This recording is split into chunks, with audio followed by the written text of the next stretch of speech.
Hey guys, real quick, only 40% of our viewers are actually subscribed, so let's change that right now. Hit that subscribe button right below. Let's go. Carolina Panthers get the win over the Atlanta Falcons, 30-27 in overtime. Bryce Young finishes 31 of 45 for 448. That's 10 yards per attempt, Sam. Yeah, it is. He's usually calibrated to 5 yards per attempt. Correct. He decided to go 10 on 45 attempts and 3 touchdowns. He's usually calibrated to around 200 passing yards and ends up with 450. He just doubled everything. He really did. Bryce just doubled everything in this game.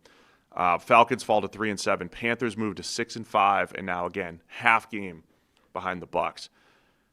I thought Bryce Young just looked better, man. I'm watching this game, especially when they're starting to make their comeback, and the Penix injury happens and everything. I'm like, this just feels like the Panthers game. Bryce Young looked completely different. The way he was carrying himself. I don't know if he's just the easiest guy to read. Like, there was a scramble drill play early in the game that he made to find, I think it was probably Tedero and McMillan.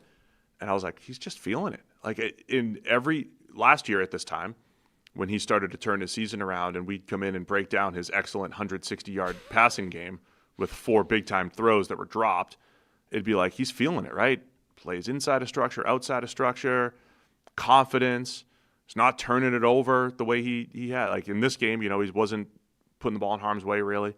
So I was just impressed by Bryce Young. This didn't look like anything he had done previously, and it looked more like his best games that he had last year. I mean, we knew, look, coming into this game, these are two of the most confusing teams in the NFL. So something confusing was going to happen in this game. The one thing that I did not expect to happen was for Bryce Young to catch absolute fire and turn into one of the most productive quarterbacks in the NFL from a pure volume standpoint. This game accounts for 23% of Bryce Young's passing yards this season. We're in week 11. Yeah, that's crazy. That's it's nuts. Like, Mike Renner was busy talking about he's going to set the all-time record for fewest passing yards in a season. And this game on its own prevents that from happening, basically. Utterly ridiculous explosion of production. And he did that despite being hurt. I mean, early in the game, he's absolutely blasted by Billy Bowman, unblocked on a blitz, gets hurt, gets his ankle all strapped up. Like, later in the game, he gets crushed and somebody falls on that ankle as well. So the dude was hobbled and still out here putting up this kind of stat line. Yeah, I was just really impressed, man, by Bryce. Hit Xavier Legette for a really nice touchdown. And that was the other part, too. It wasn't just Tedero and McMillan, who did finish with 8 for 130 and 2 touchdowns, but Legette made some plays, Dowdle out of the backfield, almost had the go-ahead touchdown, stepped out of bounds late in regulation. And then when they got to overtime, Tommy Tremble with a 54-yarder to put the Panthers into game-winning field goal territory. A great catch and run from Tommy Tremble. They got Jalen Coker with 4 for 52. They just got a lot more contributions from the pass game as well, while Bryce Young was playing with this confidence. Yeah, I mean, part of that insane stat line is almost 250 yards after the catch for the Panthers. Like, Atlanta's defense just kept coughing up these plays where even when they get beaten, they're then getting beaten after the play as well and allowing a ton of yards after the catch. I mean, early in the game, Carolina goes for it on 4th down, and it's like a decent catch and run by Xavier Legette. You get this monster run and catch on a deep dig to McMillan. I thought we'd see more of that in his rookie year than we have so far, but it's there. And then obviously overtime, Atlanta's defense just completely craps itself against Tommy Tremble on a simple underneath route, and then, oh, look, I'm going to run through the entire defense and set it up. I mean, if you told me Rico Dowdle is going to go 19 carries for 45 yards, think about the number of games where he's going for $150 and Bryce is throwing for $140 or whatever. I mean, the number of times where it was like all run game for Carolina. They couldn't get the pass game going whatsoever. That script completely flipped, and the Panthers showed that they could win that style of game. From Atlanta's perspective, that's rough, man. They're on the receiving end of the Panthers' best passing performance by a mile. Again, Bryce Young doubling everything, going up against this Falcons defense. And it's just a massive disappointment for them, too. Michael Penix, he looked like he had bounced back from a disastrous game last time against Carolina. He was 13 of 16 for 175, getting the ball to Drake London, getting the ball to Bijan out of the backfield. Bijan's running hard, 2 touchdowns on the ground, and Penix gets hurt again. Yeah. And not just that, but think of how this game got away from them. I mean, they were 21-10 up at halftime in total control of the game. Carolina gets a touchdown to start the third quarter, and then Atlanta immediately screws up the kickoff return. Like the guy muffs the kick, then gets it back in, runs it out, and then loses it, like fumbles it. Carolina jumps on the ball, recovers, featuring one of the most tragic butcherings of a pronunciation I've ever heard. Scott Hansen desperately trying to come up with the name, Uman Mielen. Didn't go well. What did he come up with? It's not fair. We shouldn't make fun of him. It's not easy pulling a name out the first time you see it. It's not. First time he hasn't been calling that on Red Zone. No, he hasn't. But it was like it didn't even end up as a name. It was just a collection of syllables that got thrown together as let's hope this is somewhere in the vicinity, and it wasn't. The point is, Carolina touchdown, fumble kickoff, and then immediately like you're right back, in serious, not charge of the game, but like what was a comfortable lead for Atlanta just disappears almost instantly. Yeah, so that was Young to Leggett for 36. They fumble the kickoff. Eventually it's 21-19. And then the key here too, like Bryce Young on 3rd and goal from the 12 with 1:15 left hits Tetero and McMillan. That's where I think I may have sent you a message there too. I'm like, Bryce just looks like he's going to get it done, right? Like, I hate being like a body language guy or whatever.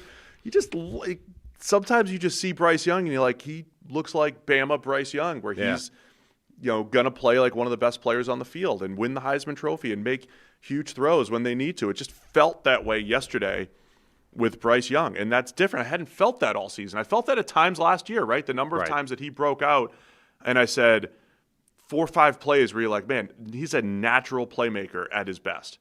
And I had not seen that this year until this game. So he puts them up 3. The Falcons still come back, get into field goal range with Kirk Cousins, who is working with an absolute squirt gun right now of an arm. And they tie it up at 27, and then they go, 3 and out in overtime. Anytime Cousins throws the ball down the field, it is like, it's just not great right now. No. I mean, he doesn't look. I mean, this idea of him, trying to get himself a starting gig at the trade deadline or whatever, and like, dude, nobody's. And he's in a dome. I mean, could you imagine if he had to start for Cleveland or Pittsburgh or the places that he wanted to go? I'm just saying, like every Cousins pass feels like it's bang bang, and it doesn't need to be. And there were a couple of those ones where he had the space to step into it, and it's still dropping like a yard short of his intended receiver. And Cousins never had a great arm, but he had good anticipation and accuracy through to spots, and now it's like he's just working with the Kellen Moore arm, which is difficult. Like you lose some RPMs on a bad arm, and it is just difficult to overcome. Well, whatever about having the ability to sort of fit it into tight windows and stuff, you need to have the ability to get it to the guy you're aiming at. Like if it's dropping at his feet short of where you need, like that's just not viable. Yeah. So Penix is banged up.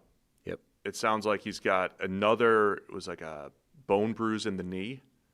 It's what cost him the game earlier. Yeah, that's usually not playing next week. Yeah. So it looks like he's probably going to miss some time. Cousins would step in. By the way, Cousins was 6 of 14 for 48 yards, 3.4 yards per attempt when he did come in. Again, it was difficult. You could tell like the Falcons' offense was having success. Bijan had over 100 yards. Penix was playing well. But Drake London's banged up as well. Falcons are 3-7. They're inconsistent week to week. As soon as their defense looked like they came back with their nice pass rush last week and keeping them in things, and then they're awful. They can't tackle. They're allowing yards after the catch, like you said. Just an awful season right now for the Falcons. By the way, yeah, and to indicate how much of this was the problem of the Falcons' defense relative to Bryce Young being out of his mind good, his average depth of target was 6.2 in this game. I just think both things were good. Like Bryce played well, but it probably wasn't 448 and 10 yards per attempt well. The only guy with a higher total EPA this week than Bryce Young at quarterback was Josh Allen, and his average depth of target was 11.5. Like Allen's out here. I mean, you mentioned it that he looked like he was the practice that we watched him play against Chicago, where it felt like he was just trying stuff. Oh, that's like right, let's see how far I can push this and what ridiculous throws I can fit in against this Bears defense, because what the hell? It's training camp. I'm here for the giggles, right? It felt like he was playing like that against Tampa Bay. I'm just going to see what I can do, what I can get away with. His average depth of target, 11.5 yards down the field. Bryce Young's average depth of target, 6.2. Like almost double you're dealing with Josh Allen for, let's say a comparable level of total output. So much of this was Atlanta's defense just deciding we're going to completely capitulate. The Panthers are now one of two teams in the league with a winning record and a negative point differential. The other team being the Chicago Bears, who we'll break down very shortly here. The first place Chicago Bears. So the Panthers, here's what we have, and here's how big this is, beating the Falcons in a game with a comeback attempt. They go to San Francisco next week for Monday Night Football. Panthers on Monday night here. And then they have the Rams, then a bye week, Saints, and then they have Bucks, Seahawks, Bucks. Okay, so the Panthers still have to play the Bucks twice, the team they're trailing by a half game. They've got the late bye, week 14. But the next two against the NFC West are tough. The way San Francisco just played yesterday, the Rams, looking like one of the best teams in the NFL, maybe top two. And so pulling this game off. Yeah, and Seattle. I mean, you got the three good teams in the NFC West that you've got to play. And the Bucks twice, right? Right, as 50% of your remaining games. Yes. So it's a tough finish, but beating the Falcons, now finishing the sweep against the Falcons. Panthers have scored exactly 30 points 3 times now, 2 of them against the Falcons. It's crazy. I need to spit that into we're reaching the stage of the season where ESPN's playoff predictor machine must be alive at this stage. I wonder what happens if Carolina loses the 3 games against the good NFC West teams, but sweeps the Bucks. Is that enough? And obviously beats the Saints. I mean, obviously, who knows? Not obviously. They just lost Right. 17-7 last week. They remain confusing. Let's say they beat the Saints. Like, does that split give them the division, or are they is the losses too much to overcome? The Panthers had scored 45 points over the last 4 weeks and then dropped 30 yesterday in overtime. They remain too confusing to decipher. Anything else on this one?